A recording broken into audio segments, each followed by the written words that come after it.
subir a la plataforma el documento en el cual aparece detallada la fecha de las solemnes. Sin embargo, se las voy a decir para que lo anoten. La 1 es el 5 de septiembre. La 2, el 17 de octubre. La 3, el 27 de noviembre. Y la recuperativa es el 11 de diciembre.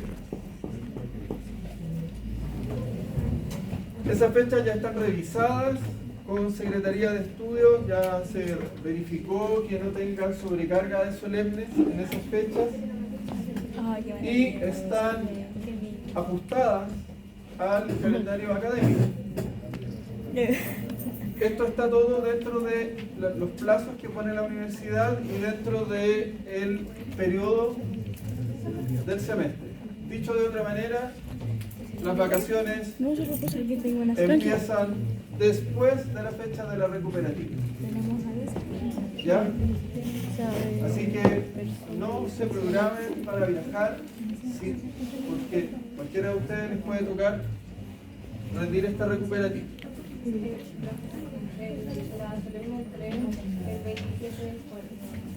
27 de octubre.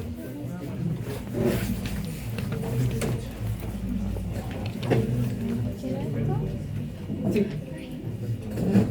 Así es. Ya.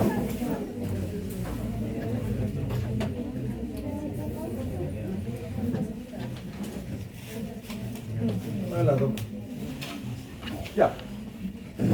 Esta clase se conecta con la clase anterior y se enfoca en la respuesta de la célula a la lesión y mecanismos adaptativos.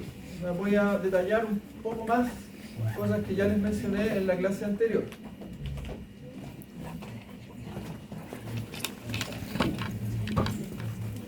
Entonces vamos a volver a relacionar la homeostasis con la lesión, vamos a volver a ver las causas de la lesión, vamos a revisar las respuestas celulares y los mecanismos de adaptación. Les voy a dar algunos ejemplos. Este es el marco donde podemos conceptualizar todo lo que hemos visto y lo que vamos a seguir viendo. La célula en una situación normal se mantiene en una homeostasis, regulando un montón de estructuras y funciones en respuesta a el medio en el cual está. Cuando hay estrés, se puede adaptar, pero si ese estrés sobrepasa un umbral de tolerancia que tiene la célula experimenta una lesión. La lesión también puede ser ocasionada directamente por un estímulo intenso. Esta lesión puede evolucionar a una situación reversible cuando el estímulo es leve, es transitorio o decae del umbral, o a una situación irreversible. Ya eso es lo que yo ya les había detallado en la clase anterior. Esto ya lo vimos también, pero lo repasamos. Causas de la lesión celular, restricción del suministro de oxígeno. Ya es fundamental, ¿por qué? Porque el oxígeno se usa para recibir los electrones que provienen del metabolismo, particularmente del ciclo de Krebs o el ciclo del ácido cítrico, ¿ya? Y si no hay oxígeno para recibir esos electrones y formar agua, se acumula estrés oxidativo en la célula. Esto puede ocurrir por isquemia, por una inadecuada oxigenación o por pérdida de la capacidad de transporte a nivel sanguíneo. Agentes físicos como radiación o temperatura, sustancias químicas variadas como ácidos, bases, fármacos, microorganismos, agentes infecciosos, reacciones inmunes, alteraciones de la genética de la célula y alteraciones en la nutrición celular. Esas son las causas. Y esto también se los mostré. la naturaleza del estímulo, el tipo de respuesta, y esto podía ser adaptativo, reversible, o bien adaptativo a irreversible, lo que termina en la muerte celular.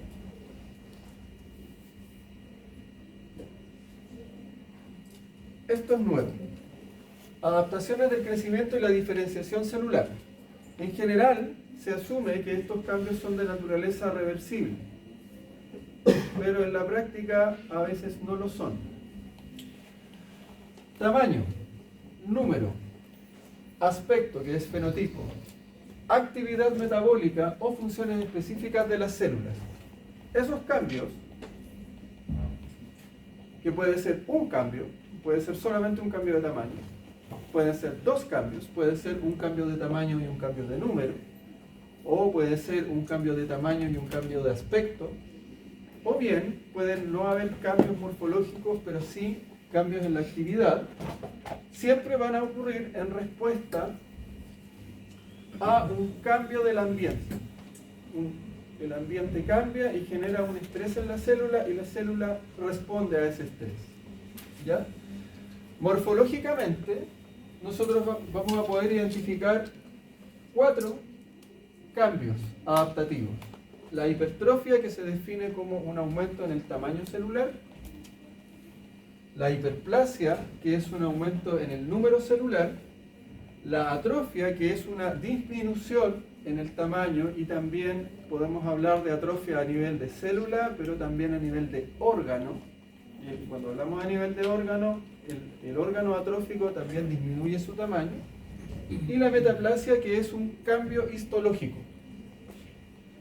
Por ejemplo, un epitelio cilíndrico se transforma en un epitelio plano. Eso es un cambio, eso es una metaplasia. Entonces vamos a ir viendo uno por uno. Primero, hipertrofia, aumento del tamaño celular, y esto generalmente se asocia a otro nivel, a otra escala, en un aumento del tamaño del órgano. Generalmente la hipertrofia es una respuesta al incremento de la carga de trabajo, una demanda aumentada. Por ejemplo, respuesta a tensión mecánica, y el ejemplo clásico es músculo estriado. ¿Ya? Hipertrofia muscular por sobrecarga muscular, lo que genera un aumento de cada fibra muscular, y esas fibras, todas en conjunto, se van a ver como un aumento en la masa muscular. ¿Ya? Eso es lo que ocurre en el caso de una persona que realiza un ejercicio muscular y el músculo aumenta de tamaño. ¿Ya? Esta respuesta a la demanda aumentada suele darse en tejidos que no tienen capacidad de división celular. Ejemplo clásico, el músculo. ¿Ya? Como la respuesta a la sobrecarga no puede darse por aumentar el número de células, se da aumentando el tamaño celular.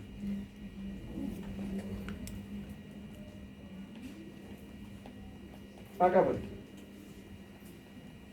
Esto es una hipertrofia.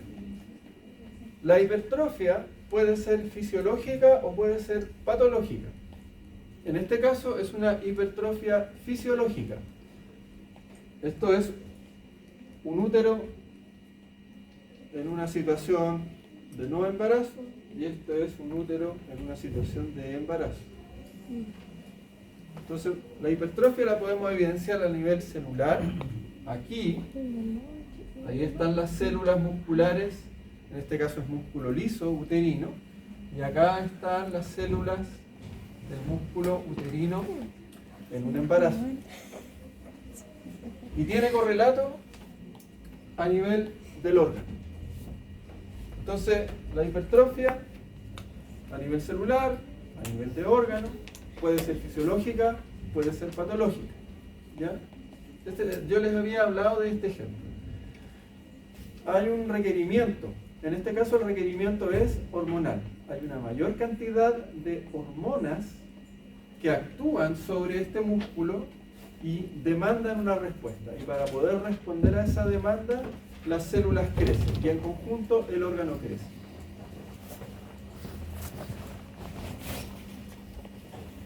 El otro ejemplo, hipertrofia muscular. En este caso estamos hablando de una hipertrofia patológica. Estos son cortes de músculo cardíaco.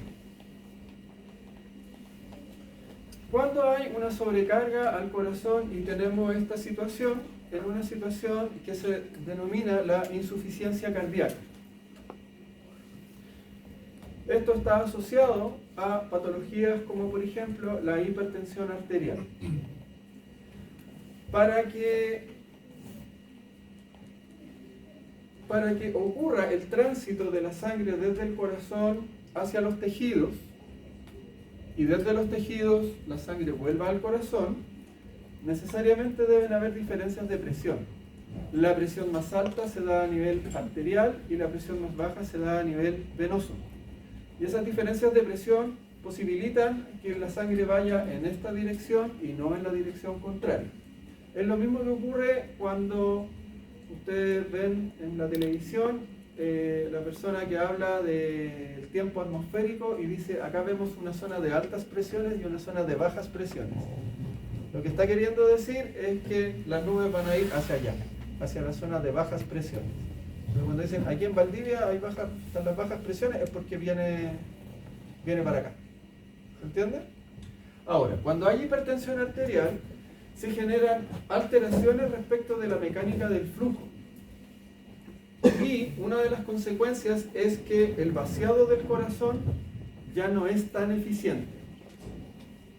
Entonces llega sangre al corazón y la sangre del corazón tiene que pasar a la arteria.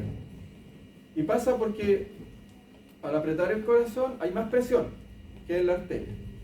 Pero si en la arteria hay mucha presión, entonces no pasa toda la sangre que tiene que pasar. Y se queda sangre acumulada dentro del corazón. Se empieza a llenar el corazón. Para compensar eso, el corazón responde hipertrofiándose. Genera más masa muscular cardíaca para contrarrestar la presión que hay en la arteria, para llevar la sangre hacia la arteria. Pero ¿cuál es el problema? Es que al aumentar el tamaño de la masa muscular del corazón, disminuye el espacio interno que aloja la sangre. Entonces, en la práctica, es una solución que no compensa la falla. Y finalmente, el músculo cardíaco hipertrófico es menos eficiente. Y finalmente, ocurren fenómenos de necrosis adentro del corazón. Entonces, aquí tenemos un ejemplo de hipertrofia de naturaleza patológica.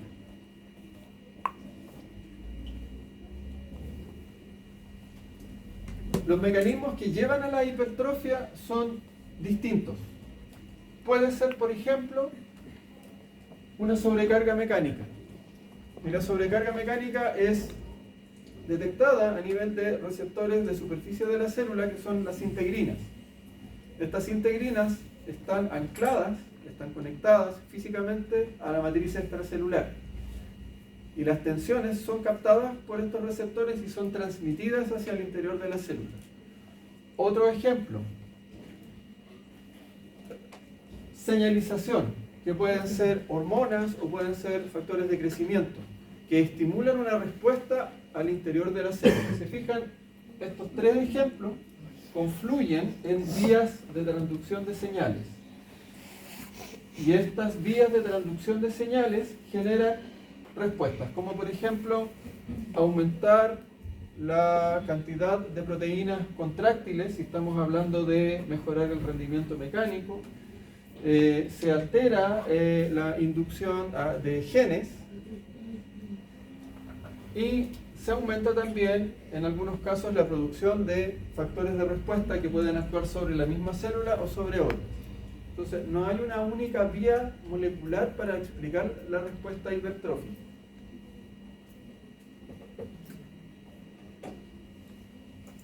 La hiperplasia, como les decía, es la respuesta a esta demanda, pero aumentando el número celular. ¿Ya? Por lo tanto, uno asume que en estos tejidos sí hay capacidad de división y o también hay células precursoras. No todos los tejidos tienen esa posibilidad.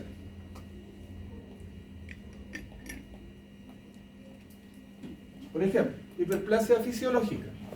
Generalmente debida a la acción de hormonas o factores de crecimiento cuando se necesita aumentar una función específica. O bien, para compensar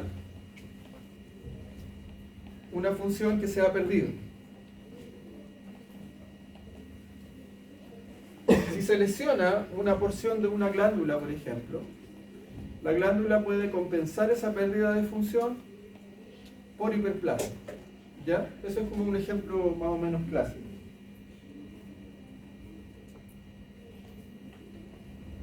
Este es el ejemplo que yo les mencionaba en la clase anterior de la respuesta hiperplásica fisiológica en el caso de la lactancia. Esto es una histología de una glándula mamaria en una situación normal o de no embarazo. Y este es el aspecto de la misma glándula cuando está en presencia de embarazo. ¿Cuál es el estímulo? El mismo estímulo del útero, hormonal. Pero en el útero no hay posibilidad de hiperplasia, porque no hay capacidad de división. En este caso sí. Y así es como se evidencia. En ambos casos se cumple esa norma general que dice que es reversible, porque una vez que desaparece ese estímulo, la hipertrofia o la hiperplasia desaparece.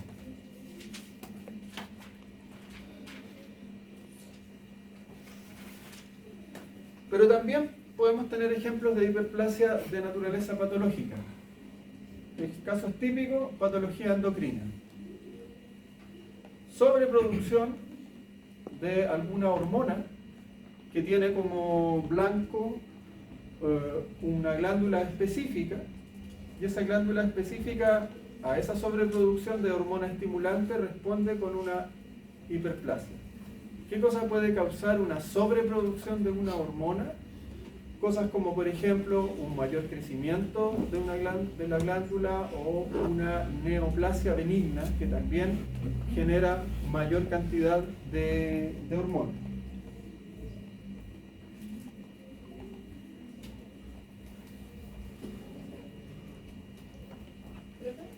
¿Qué es una neoplasia? No le he dicho que es una neoplasia, perdón. Una neoplasia es una multiplicación excesiva de células que puede ser de carácter benigno o maligno. Cuando es maligno es cáncer. ¿Ya? La célula pierde de alguna manera la conexión con la fisiología normal y solo se preocupa por dividirse. Y si yo tengo una neoplasia que está en la hipófisis, esa neoplasia significa aumento de tamaño con aumento de células, pero esas células hipoficiarias igual producen hormonas que actúan, por ejemplo, sobre la tiroides o sobre las gónadas, o producen mayor hormona de crecimiento. Entonces generan consecuencias río abajo en el sistema endocrino. Acá tenemos una hiperplasia patológica de la próstata. Y podemos también hacer el paralelo entre el aspecto histológico, normal, aumentado, y el órgano, normal, aumentado.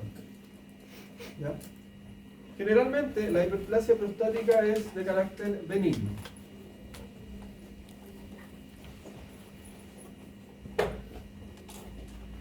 Luego tenemos la atrofia, que es la disminución en el tamaño celular y también en el tamaño del órgano por desuso o por disminución del estímulo o disminución de los nutrientes. ¿Ya? Como disminuye el estímulo, disminuye la tasa metabólica dentro de la célula y por lo tanto disminuye la construcción de los componentes celulares.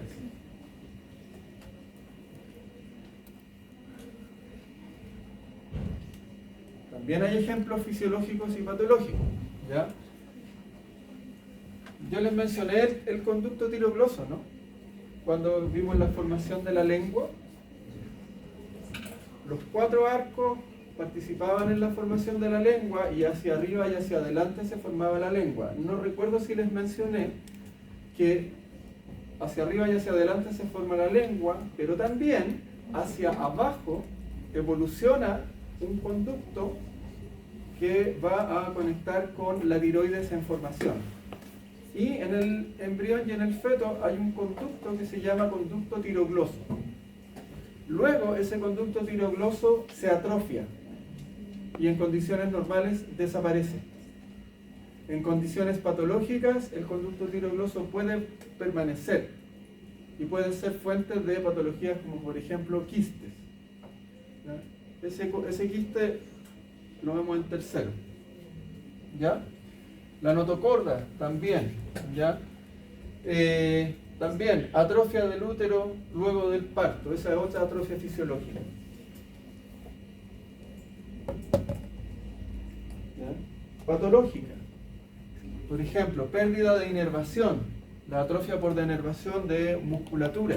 Musculatura que no recibe la inervación. Disminución del suministro sanguíneo. Pérdida en la nutrición o en la estimulación endocrina. Una patología endocrina de hipotiroidismo, hipoadrenalismo, etcétera, etcétera. ¿Ya?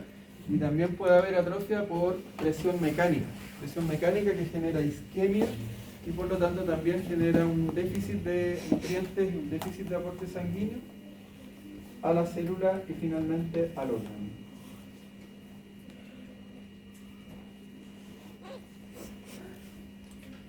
Acá tenemos un ejemplo de atrofia patológica a nivel cerebral. ¿Cómo se evidencia eso? Por la cantidad de surcos que presenta la corteza cerebral. En este caso estamos hablando de una enfermedad cardiovascular aterosclerótica. Si ustedes comparan este cerebro con este cerebro, se dan cuenta que la cantidad de surcos disminuye, se hacen más profundos. ¿Ya? Y ese es el aspecto de un cerebro atrófico respecto de un cerebro normal.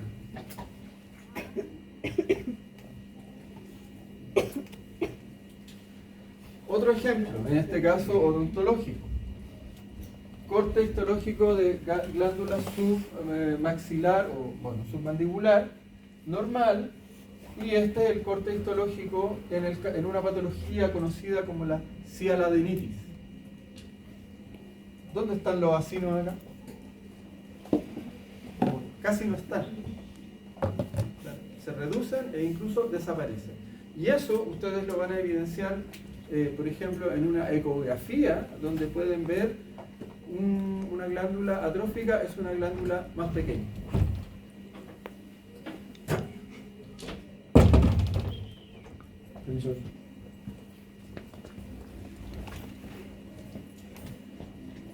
Este es el caso de una atrofia patológica en músculo estriado o esquelético por denervación, lesión en la médula ósea, corte de inervación hacia la musculatura, y de una situación normal donde acá se ve un conjunto de fibras y acá vemos que las fibras desaparecen, ¿ya?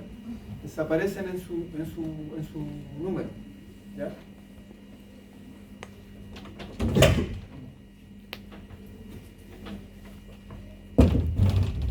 Entonces, hablando de mecanismo, el mecanismo que explica una atrofia tiene que ver con una disminución de la fábrica adentro de la célula. ¿Cuál es la fábrica adentro de la célula? El eje transcripción, traducción, síntesis de proteínas, síntesis de los componentes celulares, volumen, y para que eso ocurra tenemos que tener organelos. Entonces, en una célula atrófica vemos disminución de los componentes, vemos disminución de la cantidad de los organelos intracelulares. Y también, eventualmente, podemos evidenciar degradación de componentes celulares. ¿Ya? Hay una vía que probablemente la vieron en biología, que era la vía ubiquitina proteasoma o proteosoma, que marca las proteínas celulares y las destina a la degradación. También se puede ver otro fenómeno que se denomina la autofagia. Y en la autofagia aparecen vacuolas llenas de enzimas que se fusionan a otros organelos celulares para degradar sus componentes.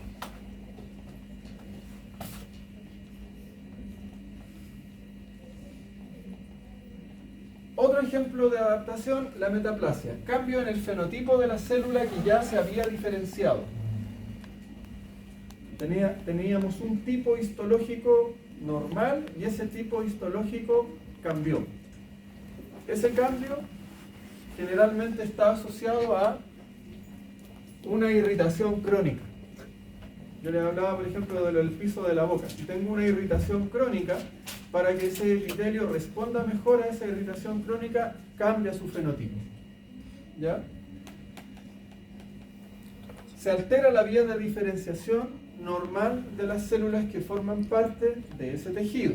¿Ya?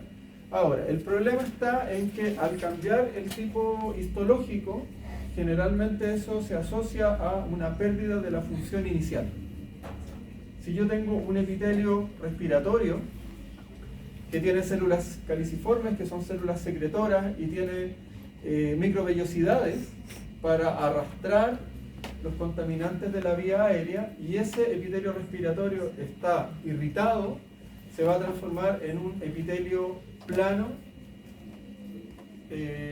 queratinizado, que no va a tener la posibilidad de secretar mucus y de arrastrar eficientemente los contaminantes. Se pierde la función. Y lo otro es esto, que en algunos casos la metaplasia hace que ese tejido sea más propenso a la malignización, a desarrollar una neoplasia, y una neoplasia maligna. ¿Qué significa que sea maligna? Que esas células que se multiplican salen del lugar, ya sea por vía linfática o por vía sanguínea, y se van a alojar a otros lugares, repitiendo el proceso de multiplicación, y eso se llama metástasis.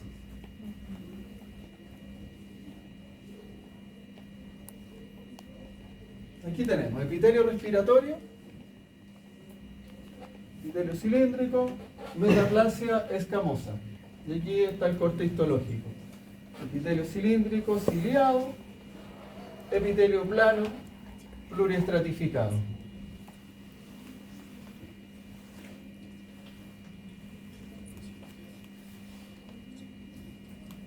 Tenemos otro ejemplo, un ejemplo clásico de metaplasia, el denominado esófago de Barrett. ¿Cuál es el aspecto normal de la mucosa esofágica? Un epitelio plano, pluriestratificado. Esto que está aquí es un acúmulo de células linfoides, eso es normal, ¿ya? Cumple la misma función que, ¿se acuerdan cuando vimos las amígdalas, que tenían una función de detección de agentes externos? Ahí hay células, secretoras de mucus, y en un esófago metaplásico, en el esófago de Barrett, lo que se aprecia acá son estas estructuras, estas invaginaciones del epitelio esofágico, que son muy similares a las invaginaciones que están presentes en la mucosa gástrica. Y además, en el fondo de estas invaginaciones se produce liberación de ácido clorhídrico. Entonces, en el esófago de Barrett hay epitelio gástrico en un lugar donde no lo debe haber. Y como hay liberación de ácido clorhídrico en el esófago, el paciente generalmente va a relatar molestias porque ese ácido a nivel esofágico va a causar daño, va a causar dolor, irritación, dolor en el pecho, puede causar ulceraciones, y es un ejemplo clásico de metaplasia que antecede al desarrollo de cáncer, en este caso cáncer esofágico.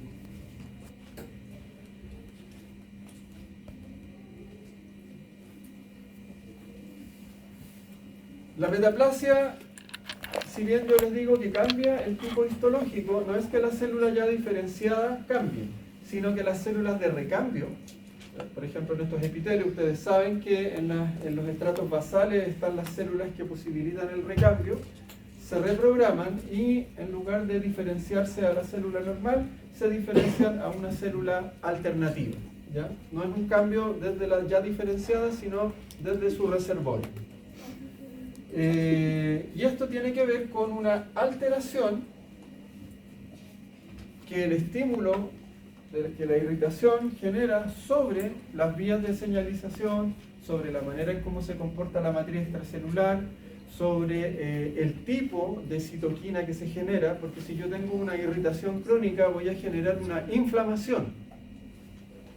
Y esa inflamación se caracteriza porque hay mediadores de inflamación distintos a los mediadores que circulan cuando no hay inflamación. Entonces esos son los efectos que son las cosas que gatillan los cambios en la célula. Y eso es. A medida que avancemos, vamos a ir agregando información a esto, de manera que pueda ir siendo un poco más claro todo. Yo no sé si todo lo que mencioné lo han visto. Por ejemplo, cuando les hablo de los estímulos. Cuando yo hablo de los estímulos, a nivel de señalización, estoy hablando de moléculas que llegan a las células y las células las captan por sus receptores y responden. ¿Ya? Entonces estoy hablando de transducción de señales en ese caso. ¿Alguna duda? ¿No? Ya. Entonces, eso es todo por hoy. ¿Ya? Nos vemos la próxima semana. Díganme. ¿Quiere control? Perfecto. Hacemos. Nosotros tenemos clases, ¿qué día? No me acuerdo si es miércoles o jueves. Miércoles y viernes. Ya, entonces el día...